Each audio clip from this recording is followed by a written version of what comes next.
welcome to TX Plays Forza Motorsport 7. Today we're back in the Renault Megane, fully upgraded to S-Class now, so it's now a 740pi car. I've put all the sports attachments on it to see what they do, so anything with the word sport in the add-ons has now gone into the car. I also made the decision to widen the tyres after the last run, where I discovered that the car just didn't really handle very well with the skinny tyres, normal tyres on, so I put some wider tyres on and I've brought it to the Nürburgring. So this is my first lap. Obviously the starting lap isn't going to be great, but the first time I've driven the car, so a chance to see what it is, what it can do, how it handles. And my first impressions are, it's very understeery. It's obviously still front wheel drive, and when you're braking, turning and accelerating all through the same wheels, it becomes a bit difficult for the car to handle. Prime example here, I go a little bit wide, actually managed to pull it back and then go wide again on the exit chicane. The car does feel quick. It's just hard to handle through the corners. A little bit wide there, machine like presses. It's very quick, but very hard to get the power down. We'll see some examples when I come out of the corners. Just there, it was wheel spinning in a second, and again in third gear. This was kind of a theme I found with this car. It was accelerating very hard, wheel spinning, and therefore losing its traction. It's not got great grip if the wheels are spinning and not going where they're supposed to be. So that was quite hard to understeer out to the edge. No biggie there.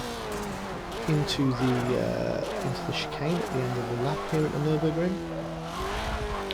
I chose the court track for something different to use. It's got some fast corners, some slow corners. This corner here, where as you can see it's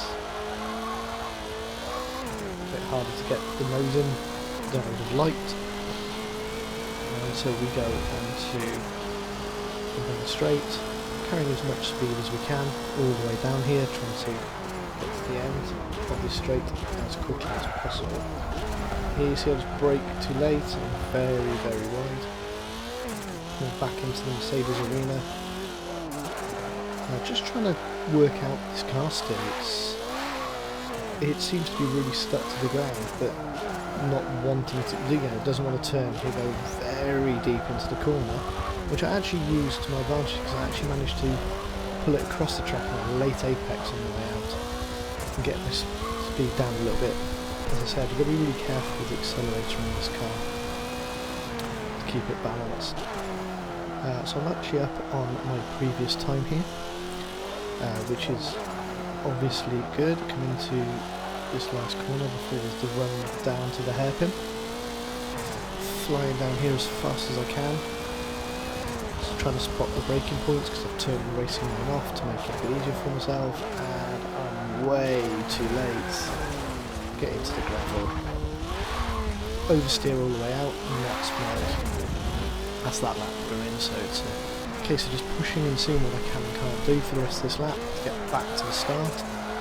To try and set it decent on again. Go into that corner. I kind of turned in early expecting the car to understeer, and it didn't at that point. It actually gripped quite nicely. So I'm going to come through the big chicane here. Can't remember what they're called.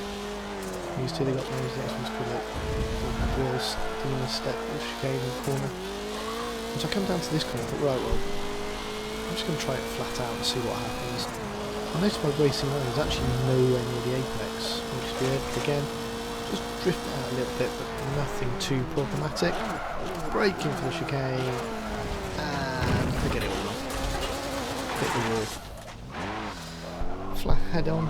Very lucky not to have done any damage because I'm running this with simulation damage on. So, gotta make sure I get this bit right now because I've got one shot. And one shot at making this my fastest lap and laying down a decent time. So back down the big straight. And try and spot my braking points. Getting it ready. trying to learn where these braking points are so I can get the racing line altogether. As you saw that last lap, 5 seconds slower. Mostly all that caused from hitting the wall.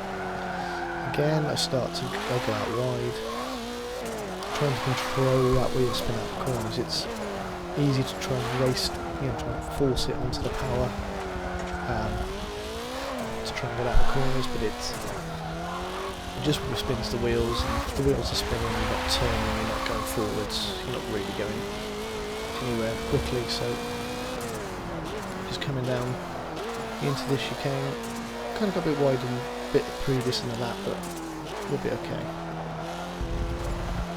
Around the shot, the 90 right,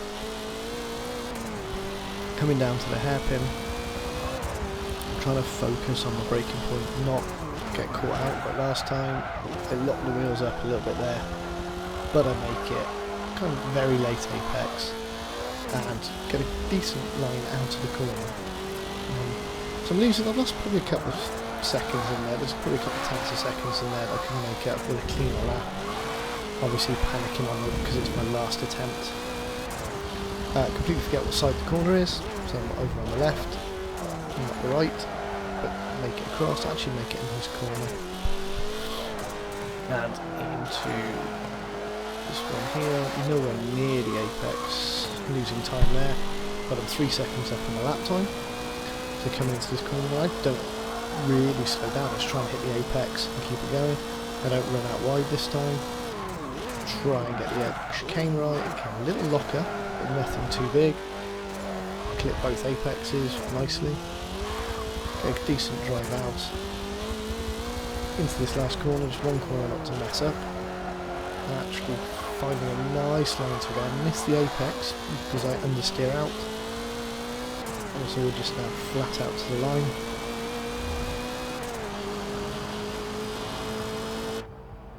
And we cross the line in 2 minutes 27.94. Pretty happy with that lap. Set the car on steers. So we've returned to the Bentley. I've uprated the Bentley. I've given it wider tyres. It's got more horsepower. It's lighter. It's got brakes, and it's got a full aero package on it now. Coming in now at 741 PI.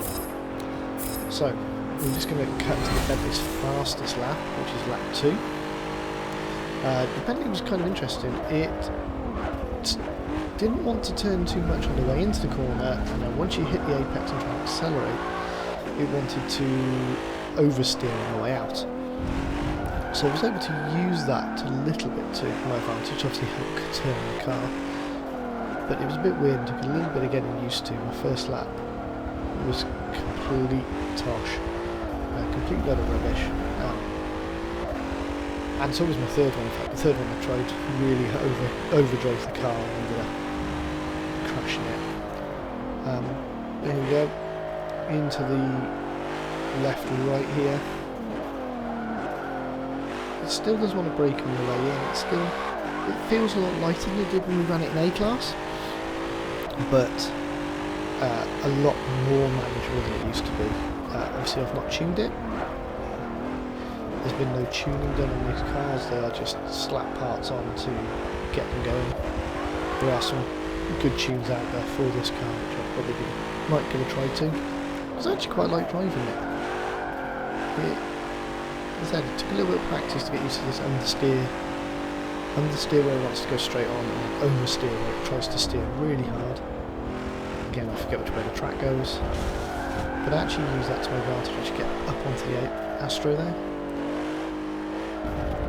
onto the curb, so much neater than the Megane was. Lap time's 4 seconds quicker than the first lap. That's not hard. Racing line actually taking me to the apex this time. I get 2 wheels up on the curb. This corner is quite difficult. If you can't get it right, there's little lumps on the outside of the curbs. So if you go too deep on the curb, it can unsettle the car. And then in through the last corner, trying to keep it on track, because I actually ended up on that gravel track on the last lap. So drive it down to the line, and looking at the time, it smashes. Sorry, that was me again. It smashes the ground. There's a 2:16, 2:44. So over 4.5 seconds is quicker. So a new challenger coming in now at 739. All I had to do to this car was add a wing, some bigger rear tyres. I'm using the Dodge Viper SRT10 ACR, and again the second lap was its quickest. It comes in, you see I've knocked Bollard over last lap.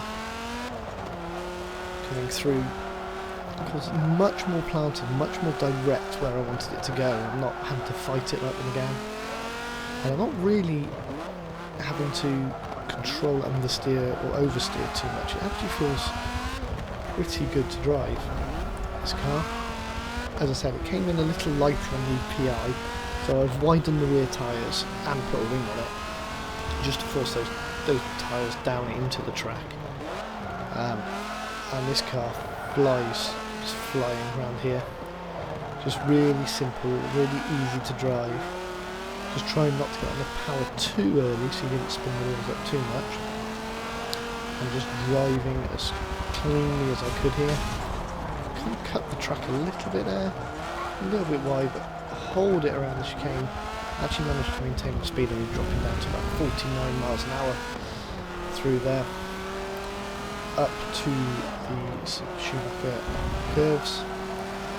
Again, just hitting the apex and kind of get my wheels up on the curb a little bit more. Feeling confident enough to do that with this car. In through here, again, turning in quite late, but hitting the apex nicely. And again, turning in, just a little bit wide of the apex, but not massively. And down this track, I love this section of track. The commitment to hit that apex. I'd decide not to hit the curve with this one, it's a bit looser. So come up here, mess it up. Mess it up right royally, stamp on the brakes, skid it, and ruin what was actually shaping up to be quite a good lap time.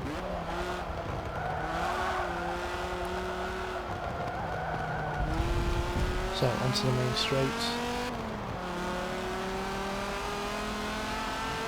And off we go for lap 3. So still 3 seconds quicker despite having a bad lap there. You can actually see all my braking marks where it broke hard. Lovely apex through there. Shame I can't do that in the pressure of a race. Again, apex, just waiting to get on the power, but once you want the power it's there in this car. It's a nice, I've heard good things about the other Vipers as well. They probably sound like they're quite good family of cars to take racing. So flying back down the hill again, we're about to descend the hill. Up to 0.022, so not very fast, much faster. Way missing the apex, probably losing most of that time there. But I messed up the chicane, so you know that messed up chicane is, you know, as long as I can nail that I should save a lot of time. Come round the hairpin, getting close to the apex. Able to use the curve on the way out, like I said. Have confidence in this car, it feels nice, it drives well. Nowhere near the Schumacher S's like I was last time, but I do get that one nicely hooked up into these right, left, right here, sorry, right around again. Confidence over the curb. Just happy to use it in this car. It doesn't feel like the curb's going to slide me off either way like it does with these or the other two. And I'm down, like I predicted, down by 0.352 a second. Flat out here. This time I'm on the curb and down wherever I go. As I approach this hill, I actually see how much I locked up. There's a massive skid mark into that corner. I didn't realise I'd actually skidded so far. It's probably about 3 car lengths that I lost there. So last corner. Just waiting to get on the power again, able to use the curve, which means I can use a bit more power through the corner and go through a bit faster because I don't want to worry about getting out wide. And across the line on a 1:49.58. So that's about 5 seconds, just over 5 seconds quicker than the Megane. So learning from this, if you want to go around a circuit, you probably want to buy the car close to that spec and just make a few changes. Just because you can make an S-Class Megane probably doesn't mean you should. So, with that conclusion in the bag, we're going to skip and go. Yes, he's going to enjoy his little boogie, and we're going to go to the Le Mans, the old Mulsanne Straight, for the speed tests. So, the Bentley smoked the Megane last time. The Megane comes a little wide onto the straight, and I'm going to engage hyper speed, get myself up to somewhere near the first chicane. Save you watching this car accelerate all the time. So here we go, I'm doing a 183 miles an hour as I come to the first chicane. 85. Getting up to 87 now. We'll kind of just sit here for a little while, 87, hitting 88. And I'm thinking, we got 189. And I'm thinking at this point, Bentley did 200 miles an hour down this straight last time when it was heavier. So the Megane's improved, but you'd expect that. But I don't think it's going to beat the Bentley, unfortunately. Sponsors and put it to the gravel trap. See how much damage I can do. Quite a lot by the look of it. I don't think it wanted to go anywhere after that. So, the big bad purple Bentley gets that corner much nicer until all of a sudden a snap of oversteer. Again, we just engage a bit of hyper speed while we accelerate. It's like hitting a nitrous. So it gets to 180, but not quicker than the Megane did. The Megane did it around somewhere quite close to the old new chicane. Bentley up there a lot faster, as you'd expect.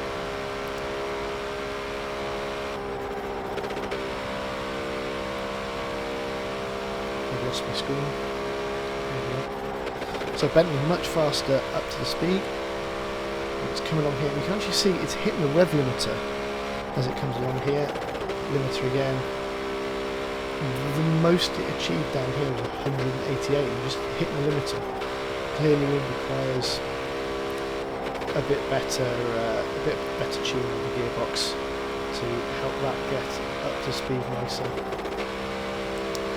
So again, we just come down here, pop the handbrakes, and we go around the corner, hit the gravel trap, and actually get quite a nice roll going on it, and pop it on its roof. So, surprise result that the Megane is 1 mile an hour quicker down the Mulsanne Straight than the Bentley. I don't know what that equates to in time. So the Viper, damn quick car around a circuit. Let's engage hyperspeed. Again, pop out at 180, or the first chicane, whichever happens first. Still in hyperspeed mode here. So now down to normal. We haven't even got to 180 by the first chicane, and in fact we're not going to get there. This car, I'm nowhere near my rev limiter, still got plenty of revs to go, but the most I can get out of it is 170 miles an hour. It's 19 miles an hour slower than the Megane.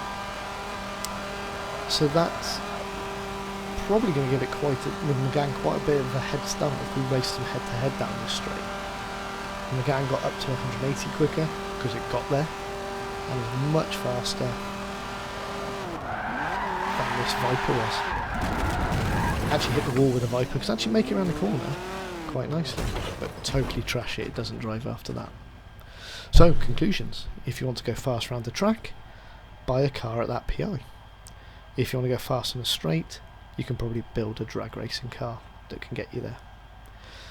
This has been TX Plays playing Forza Motorsport 7.